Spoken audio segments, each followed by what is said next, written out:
find happiness for you, what would that be? It's overcoming yourself. Yeah. At all costs, whatever that takes. To be at the point of your life where you don't care about being judged. You can be in a room of 1 million people and they all hate you, and you walk in and you go like this. Not because you're angry at them, because you know yourself inside and out, and you know that you've put yourself through hell to be where you're at today. And what sort of things are you doing to get control of your mind? Is it still these fitness challenges and things, or is it? Fitness challenges are part of it, but it's mostly now really, I'm big into visualization and also self-talk, but also like, where do I want to be in life? Where do I see myself? And then I start making these plans on how I'm going to get there. And I don't deviate from that plan. So that's kind of how I do them now. I mean, it's a lot more to it than that, but it's a lot of quiet time. I shut out a lot of noise. I only have people in my life that need to be there. If you don't need to be in my life, I'm not about acquiring more friends. I'm not about noise. I'm about, okay, are you trying to go somewhere? You can jump on board. If not, I don't want to hear all your problems. Do you have a solution for your problem? That's what I'm all about right now. So I'm not about whining, bitching, complaining. I'm about, okay, we need to go this way. So that's the biggest thing. Do you ever have a day when I'm not going for a run, I'm not stretching, I'm doing nothing? Maybe some days I get up and I'm like, you know what, man, what am I training for? Yeah. I have no race in the docket. Why am I having this such a structured life? Why? And I'm like, you know what? I'm good. I'm done. I retire every day. And I sit around and I say, okay. And then this is my thought process. So you want to be normal. So you just want to be like everybody else that roams the world, not knowing the power that's in them, being fine with being mediocre. You want to go back to who you were, huh, David? And you have that conversation with yourself every day? Not every day. It's those bad days. Yeah. It's those bad days. I see a whole bunch of people walking around out here who have no idea how talented they truly are. Now I'm talking about talent, like some God-given ability. Talent that sometimes you have to hone, and you have to work on, and you have to harness yourself. And they just walk around just on their phones, just clueless to how powerful they are. How does someone who's ordinary or listening or watching get more committed, achieve more success? The biggest thing you have to do is shut off technology. So you have to be quiet in your mind. Get away from people. We love being around people. We love talking. We love parties. We love all that shit. It's okay to be alone.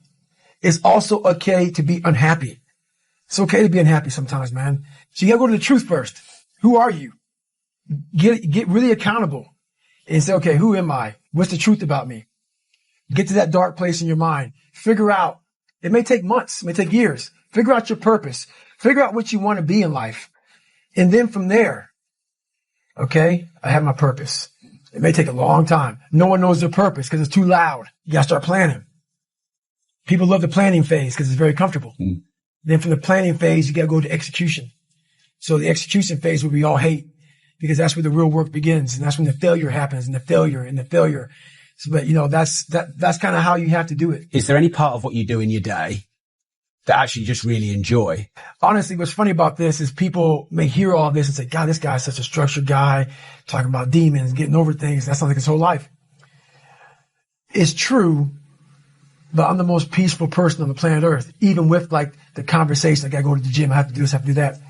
Every day I'm winning the other voice in my head. And I'm at peace with myself. The things I do for fun are like me bettering myself. Yeah. I love sports. I love watching sports, but I also love accomplishing and overcoming myself every day. Every day is a battle because your mind wants to choose the path of least resistance every day. But you don't become better by ever doing that. You become normal. And I don't want to be normal. Failure. You must have some pretty strong views on failure. Well, the thing about it is funny, man. All these catchphrases, people always say, failure is a part of life and failure is how you grow. I've said all that stuff before, but it really is a bunch of shit. The reason why I believe I can talk on failure is because I'm still failing today, and I'm failing in a major way. So for me, failure is something that you should be afraid of. But that's why you should go out there and challenge yourself to fail. Because if you're not failing at something, that means you've set your goals to pass, to succeed at everything you do, which means you're not setting your goals high enough. So for me, everything I've ever done in my life took me 3 times before I got it. I knew that there was a huge possibility of failure. But what I gained from failure is this. When you see a movie and you watch a movie about a person who keeps failing, and at the end, they succeed. Amazing. I've watched so many things and watched someone succeed at the end of it.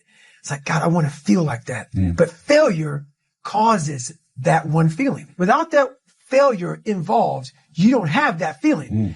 Do you think the biggest battle in all of this is blocking out what everyone else thinks about you? Yes. Most of us fail in life because we're afraid of what everyone around you is thinking. That's 100% truth. So we live by the narrative of other people.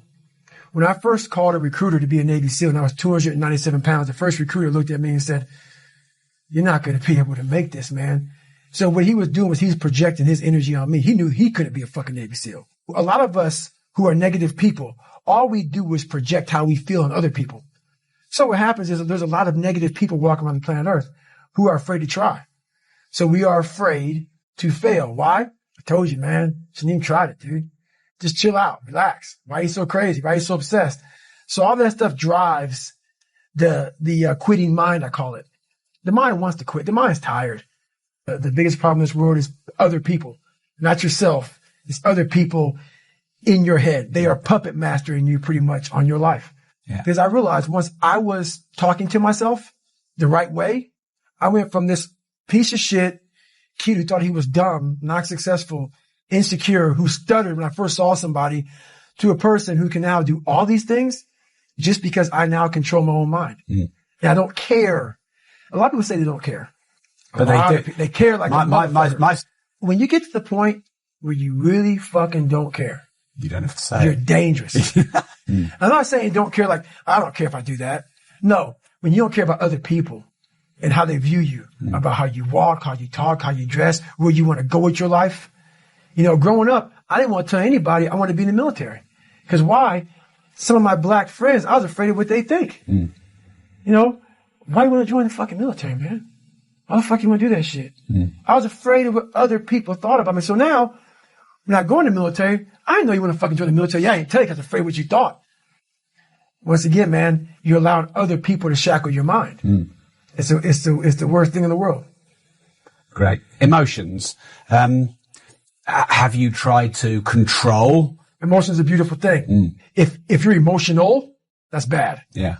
But if you show emotion at the right time, I think that's a beautiful thing. And what emotional people do is, like, for instance, I always say this, they can have a beautiful life.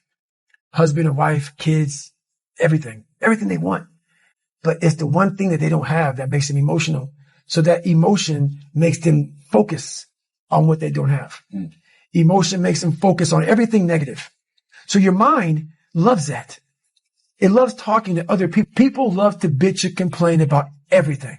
So when you're sitting there, you may spend weeks, months, years bitching about the same thing. So what have you done? Nothing. There's no solution in that. Yeah. But most of us live there. Oh, this other guy got the pay raise. The other guy got this. The other guy got that. And we live in this emotional state of, woe is me. Nothing gets accomplished. Nothing gets accomplished. Yeah.